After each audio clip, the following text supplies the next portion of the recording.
자리에 서게 해주신 하나님께 감사드리고요. 특별히 제가 개인적으로 정말 존경하는 박영빈 목사님, 또 우리 당회의 장로님들과 온 성도님들께 진심으로 감사 인사드립니다. 캄보디아에서 2년 동안 학교 로고스라는 국제학교, 기독교 학교입니다. 국제학교에서 성경을 가르치고 또 우리 현지 목회자들 훈련하는 일들을 2년 동안 하고 왔습니다. 로고스 국제학교는 기독교 학교임에도 불구하고 학교에서 가장 비인기 종목인 성경과 또 체육인데요. 그 성경을 가리키면서 제가 한 가지 많은 것을 배운 것 중에 한 가지를 좀 깨닫는다면, 하나님께서 왜 저를 여기에 보내셨나라는 생각을 많이 하게 됐습니다. 그런데 나중에 제가 설교 끝나고 슬라이드로 보여드리면서 말씀을 나누는데, 한 가지 저에게 큰 힘이 되었던 것은 1년에 2번씩 고등학교에 학부모님들과 컨퍼런스가 있습니다. 그러면 학부모님들이 사인업을 해요. 어느 선생님하고 만나겠다. 근데 조금 전에 제가 비인기 종목이라 그랬는데, 실제 성경과 체육 선생님한테는 아무도 안 옵니다. 거의 오지 않아요. 가장 많은 인기 있는 영어 선생님과 수학 선생님들, 거기는 줄을 서서 기다리고 있어요. 근데 체육 선생님하고 저하고 옆에 앉았는데 같이 심심하죠. 좀 기다리고 있는데 부모님들이 찾아뵙지 않습니다. 놀라운 것은 우리 선교사님 자녀들도 부모들이 찾아오지 않는데, 한 번은 제가 깜짝 놀란 부모를 한 번 만났습니다. 물론 없다고 안 오는 건 아니고요. 가끔 한 번씩 오는데, 이분은 현지인 사람이고요. 학생이 9학년입니다. 그래서 내가 누구 엄마라고 해서 제가 안다고 그랬죠. 제가 가르치는 학생이니까. 그런데 그 어머니가 저한테 이런 말 했어요. 한 학기 끝난 다음에 저한테 얘기했는데, 자기가 아들한테 이 말을 했다고 합니다. 너는 모든 수업은 아무 점수를 받아도 돼. 그런데 성경 수업은 무조건 A를 받아야 된다고 얘기를 했답니다. 그래서 제가 깜짝 놀랐어요. 아니, 이렇게 비인기 종목인 성경을 A를 받으라고 한 이유가 뭘까 궁금했죠. 근데 엄마가 그랬습니다. 너의 성경 선생님을 통해서 하나님이 너희가 가르쳐주고 있는 거 있어. 하나도 놓치지 말고 열심히 공부해. 제가 그래서 깜짝 놀랐습니다. 하나님이 너에게 가르쳐 주실 수 있는 필요한 말씀이 있기 때문에 하나도 놓치지 말고 열심히 배워. 굉장히 힘을 얻었어요. 그래서 그 학생의 그 어머님이 자기 아들의 그 성적표를 들고 있어요. 제가 딱 봤죠. 물론 수제 1위를 받고 있더라고요. 그래서 역시 다른 과목 중요하지 않다는 게 아니라 정말 중요하죠. 그런데도 가장 중요한 하나님의 말씀을 제가 9학년들한테 구약을 가르치고요, 10학년들한테 신약을 1년씩 가르쳤습니다. 그런데 그 이유가 학생들을 통해서 학생들에게 복음을 전하는 거 중요하지만 무엇보다도 저를 만드시는 하나님을 많이 느꼈습니다. 보통 선교 그러면 가서 복음을 전파한다고만 우리 생각하지만, 하나님은 저를 그곳에서 참 많이 만지시고 많은 것을 보여주시고 느끼게 해주셔서 그들을 변하는 것 전에 저를 많이 변하게 해주셨다는 것을 이 시간에 먼저 말씀을 좀 드리고 싶습니다. 오늘 제가 함께 좀 먼저 나누고 싶은 말씀은 요한계시록 말씀이죠. 좀 전에 목사님께서 읽어주셨던 요한계시록 6장인데요. 6장 14절입니다. 제가 다시 한번 처음에 읽어드리겠습니다. 14절요. 하늘은 두루마리가 말리는 것 같이 떠나고 각 산과 섬이 제자리에서 옮겨지매 땅의 임금들과 왕족들과 장군들과 부자들과 강한 자들과 모든 종과 자유인이 물과 산들의 바위 틈에 숨어. 요한계시록은 우리가 아는 대로 예수님의 제자 요한이 있었습니다. 예수님의 그 성경에 나오는 요한이 여러 사람이 있죠. 우리가 잘 아는 요한복음에 나오는 세례 요한이 있고요. 그리고 예수님 제자 요한이 있고 예수님의 동생 이름이 요한이었습니다. 그 요한은 유다서를 기록했죠. 근데 이 요한의 직업이 여러분 아시겠지만 어부였습니다.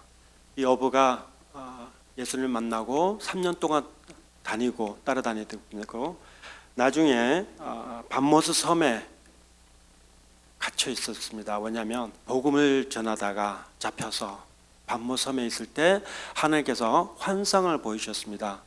이 요한계시록은 우리에게 두 가지를 이야기하고 있습니다. 첫 번째, 요한이 쓴 그 전체적인 내용을 보자면 그리스도인들한테는 누구에게나 어려움이 있다라고 얘기를 합니다. 하나님을 믿는 모든 사람들에게 어려움이 있다는 것을 얘기하고요. 그리고 핍박이 있다는 걸 얘기를 하고, 두 번째는 예수님은 꼭 오신다 이 말입니다. 그 두 가지를 종합해서 요한계시록을 썼다 해도 과언이 아닙니다. 제가 기억에 맞다면 2년에서 한 2년 반 전에 저희들 여기 떠나기 전에 이필참 교수님이 통해서 요한계시록 공부한 적이 있죠. 그때 이제 요한계시록을 공부하면서 666이 뭐냐, 그래서 666이 바로 네로 황제라고 얘기를 들은 적이 있습니다. 왜냐하면 당시에 네로 황제가 그 기독교인들을 굉장히 많이 핍박한 그때였죠. 그 핍박한 가운데 끝까지 참고 견뎌야 한다라는 것을 가르쳐주면서 오늘 이 6장의 말씀을 보면 마지막 때에 대해서 이야기를 합니다. 환상을 보니까 이 마지막 때에 처음에 그렇게 되어 있습니다. 하늘에 온 두루마리가 말리는 것 같이. 요한의 직업은 우리가 아까 말씀드린 대로 어부였는데요. 어부가 본 것을 그대로 적어놨어요. 뭐 사실 어떤 그 철학적이거나 또 형이상학적인 그림이 아니라 본 그대로 보니까 표현할 수 없는 하늘이 없어지는 거예요, 갑자기. 그렇죠? 그리고 각 산과 섬이 제자리에서 다 옮겨지고 뒤죽박죽이 됩니다. 그런데 그 다음에 뭐라고 하냐면 땅의 임금들과 왕들과 장군들과 쭉 얘기합니다. 자유자나 아닌 종과 자유자는 아니 모든 사람들이 얘기를 합니다. 그런데 그 모든 사람들이 고백을 한 것이 있는데요. 그 고백이 굉장히 놀라운 고백을 합니다. 뭐라 그랬죠? 이들이 산들과 바위 틈에 숨어서 말하되 우리 위에 떨어져 보좌에 앉으신 이의 얼굴에서와 그 어린 양의 진노에서 우리를 가리라. 누구입니까? 예수 그리스도를 믿지 않는 이 사람들이 하나님의 얼굴을 보지 말고 차라리 그 진노가 뭘 말합니까? 산들이 자기를 덮쳐서 완전히 좀 한마디로 박살을 좀 내줘라. 차라리 그 산들을 우리를 덮어서 완전히 없었으면 좋겠다라고 얘기를 하는데 그 이유가 뭘까 궁금했습니다. 하나님의 진노가 어떤 것인지 그 설명을 조금 더 우리가 좀 들어볼 필요가 있는데요. 겟세마네 동산에서 예수님께서 기도하신 장면 여러분 기억나시죠? 아버지여, 할 수만 있다면 이 잔을 내게서 걷어가 주세요. 예수님께서 이 땅에 오시면서 자기가 온 목적을 말씀하셨어요. 죄인들을 위해서 십자가에 달려 돌아가실 것을 다 아시고 오셨어요. 그럼에도 불구하고 마지막 잡히시기 전날 밤에 기도를 하셨습니다. 아버지여, 가능하시다면 이 않을, 내일 있을 이 일을 좀 피하면 좋겠습니다. 왜 그랬을까? 왜 그렇게 기도하셨을까요? 일반적으로 아마 우리는 그렇게 생각할 수 있습니다. 십자가의 고통입니다. 그렇죠. 십자가의 고통은 결코 인간의 역사상 가장 끔찍하고 가장 아픈 죽음이라고 말할 수 있죠. 근데 정말 예수님이 그 십자가에 달리는 그 고통 때문에 그렇게 말씀하셨을까라는 질문을 한번 해봤습니다. 십자가의 고통, 그 죽는 시간이 보통 6시간이 걸린다고 그래요. 물론 조금 더 걸릴 수 있지만, 정말 예수님께서 하늘에서 내려봤을 때, 그 전에 십자가 사형이 많이 있었으니까 그거를 내다보고 내 저 사람들 봤어, 저 고통 정말 힘들어 라고 아셨기 때문에 그렇게 말씀하셨을까요? 저는 그렇지 않다고 저는 생각합니다. 왜 그러냐면 예수님의 진짜 고통은 십자가 사형이 아니었어요. 정말 고통은 아버지와 떨어져 나오는 그 고통이었습니다. 지옥이 어떤 곳인가? 지옥은 하나님이 계시지 않는 곳이라고 아마 정리를 하는 것이 가장 맞는 답이 아닐까 싶습니다. 지옥에는 하나님이 계시지 않았어요. 지옥의 고통이 어떤 것인가를 맛을 보여주기 위해서 그 십자가를 우리에게 보여주셨습니다. 조금의 맛을. 그 고통, 6시간의 그 고통이 바로 지옥의 맛이라고 보여주셨는데, 그거보다 더 아픈 것은 하나님께로부터 떨어져 나오는 그 고통이라는 것이죠. 그렇다면 정말 지옥의 대가가 6시간의 아픔이었다면 그걸로 끝난다면 괜찮아요. 그렇죠? 6시간 버티면 되는 거예요. 그렇지만 지옥은 6시간 만에 끝나는 고통이 아니더라고요. 지옥의 고통은 하루가 아닌, 한 달이 아닌 영원한 고통이라고 그랬습니다. 하나님이 계시지 않는 그 지옥은 어떤 지옥이냐? 십자가의 아픈 그 고통의 지옥인데, 그 고통은 끊어지지 않습니다.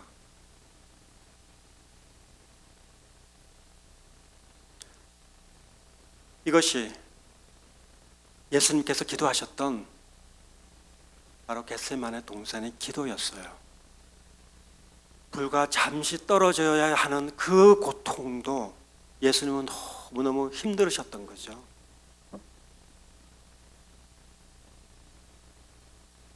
이것이 우리에게 오늘날 가르쳐주는 복음입니다.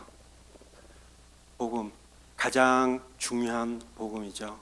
그래서 복음 우리에게 굿뉴스라고 전합니다. 모든 사람들이 지옥에 갈 수밖에 없는 것이죠. 그런데 지옥에 가지 않는 방법이 하나 있다고 가르쳐주는 것입니다. 예수님께서 이 땅에 오셔서 요한복음 14장 6절 뭐라고 하시죠? 내가 곧 길이요 진리요 생명이니 나를 말미암지 않고서는 아버지께로 올 자가 없느니라. 세상에는 종교가 참 많이 있습니다. 그 많은 종교 중에도 유일하게 하나님 이 땅에 내려오셔서 천국에 갈 수 있는 길은 나밖에 없어. 왜 그렇죠?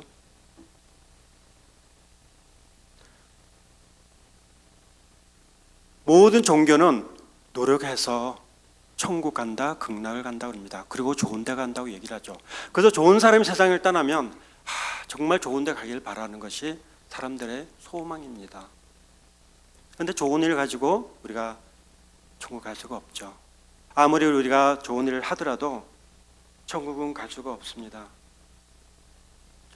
천국 갈 수 있는 길은 예수 그리스도밖에 없죠.